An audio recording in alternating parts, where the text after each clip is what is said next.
20h sur Mourchid TV, l'heure de vous informer. Voici les titres. Le ministre de l'Intérieur et de la Sécurité publique a officiellement mis fin à l'engagement de la première cohorte de policiers adjoints volontaires de la 7e génération. La Confédération nationale des travailleurs du Sénégal a tenu une assemblée générale. Le front syndical dénonce les engagements imprécis du gouvernement et attend des solutions concrètes. À Saint-Louis, 2 centres de services de machines agricoles seront installés à Dagana et à Podor. Un programme de coopération entre la Corée du Sud et le gouvernement du Sénégal. Le DG de la Société d'aménagement et d'exploitation des terres du delta du fleuve Sénégal et de la Falémé Alassane Ba que vous entendrez dans ce journal. Fenêtre Pâques. Des activités se poursuivent dans le cadre de la Semaine Sainte. En ce jour de mercredi saint, l'évangile au cœur des méditations avec la trahison du Judas. Pâques, c'est aussi l'expression de la solidarité entre musulmans et chrétiens. À Cœur Moussa, la mairie apporte sa contribution à la communauté chrétienne. Voici pour le sommaire de ce journal. Le développement, c'est dans un instant.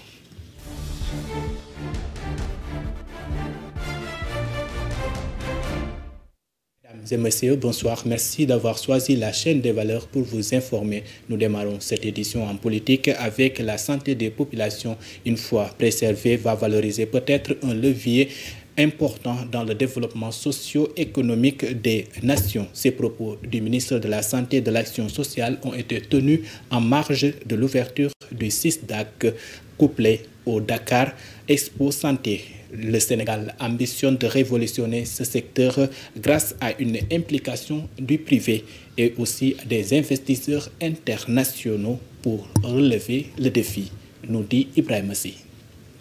Le gouvernement veillera à garantir aux investisseurs un environnement des affaires favorable, renforcé par un contexte socio-politique stable et propice à des investissements durables et résilients. À ce moment de mon propos, je voudrais me féliciter des expositions prévues au cours de ce CISDAC Expo Santé OCI, avec la participation des distributeurs de matériels médicaux, des constructeurs et promoteurs d'infrastructures sanitaires, ainsi que des groupes pharmaceutiques, intégrant ainsi ces éléments indispensables à la fourniture de soins de qualité. Mesdames, Messieurs, chers invités, j'invite toutes les parties prenantes à ne ménager aucun effort pour faire de ces échanges un modèle de coopération multilatérale et de promotion de l'excellence pour un développement inclusif. Par ailleurs, le forum scientifique comme l'exposition offre une excellente opportunité d'échange enrichissant avec un impact certain dans la coopération économique et la formation permanente des acteurs présents à cet événement. Je vous le disais en titre, à Saint-Louis, 2 centres de machines agricoles seront installés à Podor et à Dagana. C'est dans le cadre d'un programme de coopération agricole entre la Corée du Sud du moins, et le gouvernement du Sénégal. Il vise à moderniser l'agriculture dans la vallée du fleuve Sénégal pour la rendre plus performante, plus compétitive et plus durable. Ce sont là les propos du directeur de la Société d'aménagement et d'exploitation du delta du fleuve Sénégal, Alassane Ba. Une innovation de taille, des centres qui vont permettre d'abord de former les producteurs, les prestataires de services, de mettre à leur disposition les pièces détachées et de rendre notre agriculture beaucoup plus intensive. Donc c'est véritablement un centre que nous saluons et nous allons tout faire pour assurer sa réussite, mais également nous permettre d'avoir une agriculture mécanisée, intensive et durable. C'est un centre qui répond à nos besoins et il va permettre non seulement de renforcer les capacités, il va permettre de créer des emplois, mais il va permettre surtout d'intensifier l'agriculture. Parce que comme vous le savez, dans la vision 2050, ce que nous visons, c'est l'autosuffisance alimentaire, la souveraineté alimentaire. Et cela n'est possible que grâce à la double culture par rapport au riz, grâce à la diversification de nos activités agricoles, notamment avec la tomate, l'oignon, le maïs, le sorgho, et ça va permettre véritablement d'installer les producteurs dans une trajectoire de productivité et de compétitivité. Lutte contre l'insécurité en milieu professionnel, la stratégie Vision Zéro lancée à Dakar hier. Un nouvel instrument vise à réduire au moins la moitié des accidents graves et des décès du lieu de travail d'ici 2032, a déclaré Marie Diallo, la présidente de la prévention des risques professionnels à la CSS, s'exprimer ainsi à l'occasion de la journée de prévention organisée par le Conseil national du patronat. Nous l'écoutons. Il passe de réduire de 50% les morts sur les lieux de travail, les accidents graves, à réduire les accidents de travail, les maladies professionnelles en se faisant beaucoup d'actions, en augmentant les mesures d'ambiance dans les entreprises, les mesures de poussière, en accompagnant les entreprises à respecter les seuils d'exposition à ces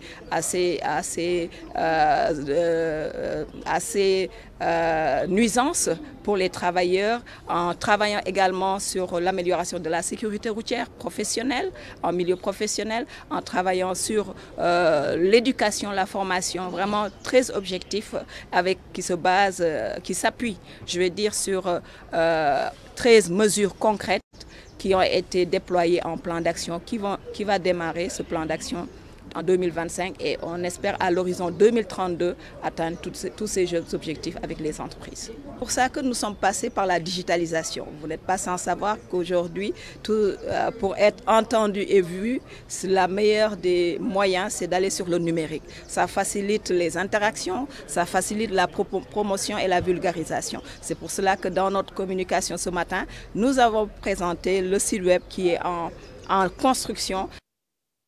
Le ministre de l'Intérieur et de la Sécurité publique a officiellement mis fin début avril à l'engagement de la première cohorte de policiers adjoints volontaires PVA de la 7e génération composée de 312 agents. Cette décision suscite de nombreuses réactions au sein de l'opinion et dans les rangs des intéressés en cause du sort d'une soixantaine d'agents PVA qui avaient réussi le concours d'accès à la police nationale section 2023. Mais qui attend toujours leur intégration à la direction de la formation. Ces agents espéraient, en termes de leur engagement volontaire, pouvoir rejoindre définitivement les effectifs de la police nationale. Cette situation soulève les interrogations sur la gestion administrative de ces dossiers, sur le respect des engagements pris dans le cadre du décret du 20 septembre 2021 signé par l'ancien président Macky Sall. Parlons à présent de l'Assemblée générale. À la place traditionnelle défilé du 1er mai, le Front syndical part à la fête cette année avec la situation sociale des travailleurs en dégradation. Le Front syndical dénonce les engagements imprécis du gouvernement et attend des solutions concrètes, notamment sur les différents points de revendication, objets de négociation, a déclaré Moudigiro. Suivons ses propos au micro de Mbaïnian.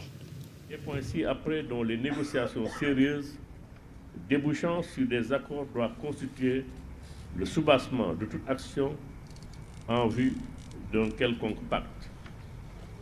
D'abord, l'amélioration du pouvoir d'achat des travailleurs et des ménages, la valorisation des pensions de retraite et du taux de rente des viagères, la baisse de la fiscalité, la baisse des prix des denrées de première nécessité. La conclusion d'accords sectoriels avec les syndicats d'enseignants, de la santé, de la justice, des universités, des collectivités territoriales, de l'hôtellerie et du secteur primaire. La généralisation de l'âge de la retraite à 65 ans, la réintégration des travailleurs licenciés dans le secteur public et parapublic, la requalification en CDI des contrats de travail plusieurs fois renouvelés conformément aux dispositions de l'article L42 alinéa 1 et L49 alinéa 1 du Code du travail. La mise en œuvre du plan de restructuration de la Poste et le paiement des salaires jusqu'à sa réalisation. Tragique d'un ressortissant sénégalais au Brésil continue de susciter des réactions au Sénégal. Après la sortie du Premier ministre Ousmane Sonko sur cette affaire lundi dernier, le député Pape Djibril Fall prend le contre-pied du chef du gouvernement. Selon lui, des témoignages venant des Sénégalais vivant à Brésil attestent que l'assistance annoncée par le gouvernement est minime. Pape Djibril Fall exige au gouvernement plus de précision pour que lumière soit apportée sur cette affaire. Suivons ses propos.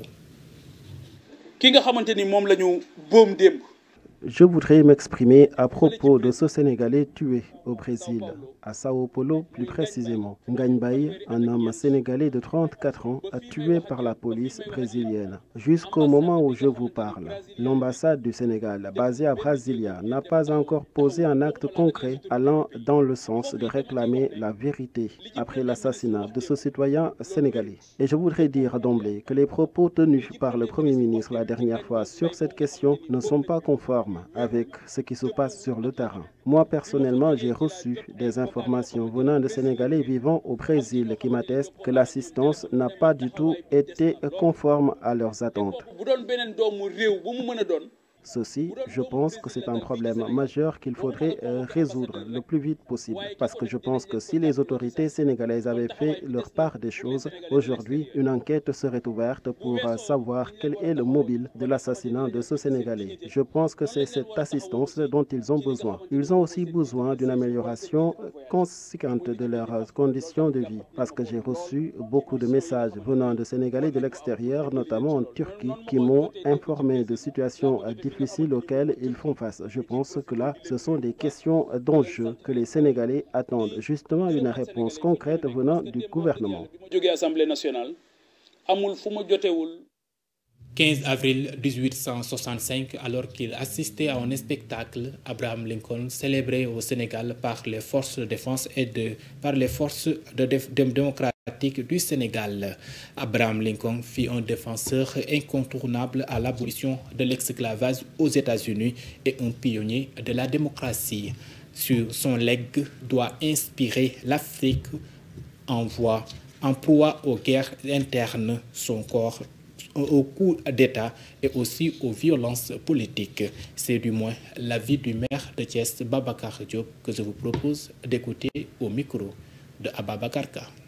Célébrons cet homme parce qu'il a travaillé à la libération des esclaves.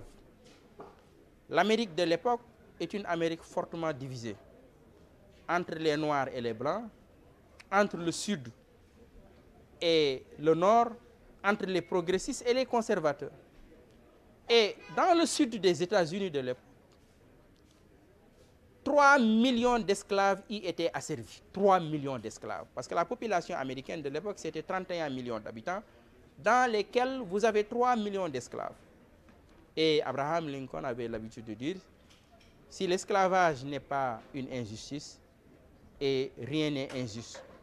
Et pour lui, l'Amérique doit rester terre de liberté, terre de la dignité humaine. Lincoln nous interpelle.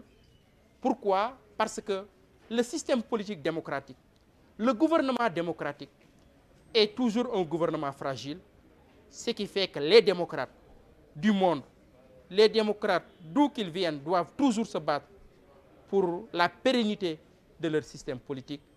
Et aujourd'hui, nous vivons en Afrique, donc la crise de la démocratie ou des démocraties. Nous avons des guerres civiles, nous faisons face à des rébellions, nous faisons face au djihadisme, nous faisons face à des coups d'État, nous faisons face à des reports d'élections. Abraham Lincoln est un modèle qui peut inspirer les hommes politiques africains. Parlons à présent religion, fenêtre Pâques. Des activités se poursuivent dans le cadre de la Semaine Sainte. En ce mercredi saint, l'évangile est au cœur des méditations avec la trahison du Judas. C'était un mercredi, l'apôtre avait vendu les informations du Christ avec une trentaine de billets d'argent, du même que Simon qui l'avait renié 3 fois le même soir. Excusez-moi, quoi retenir sur cette histoire qui a été procédée par des crucifixions? Voici les explications du père Christophe Sacrémentin au micro d'Abdoulaye Wade. Alors nous sommes dans la semaine sainte, aujourd'hui mercredi saint, où l'évangile au cœur de notre méditation, la trahison de Judas. Judas qui a vendu le Christ pour 30 pièces d'argent. Ce que disait le Père dans la célébration, c'était le prix avec lequel on achetait ou on vendait un esclave. Voilà Jésus qui est vendu par Judas. Judas qui entre dans cette logique également, pourrions-nous dire, à cause de l'amour de l'argent.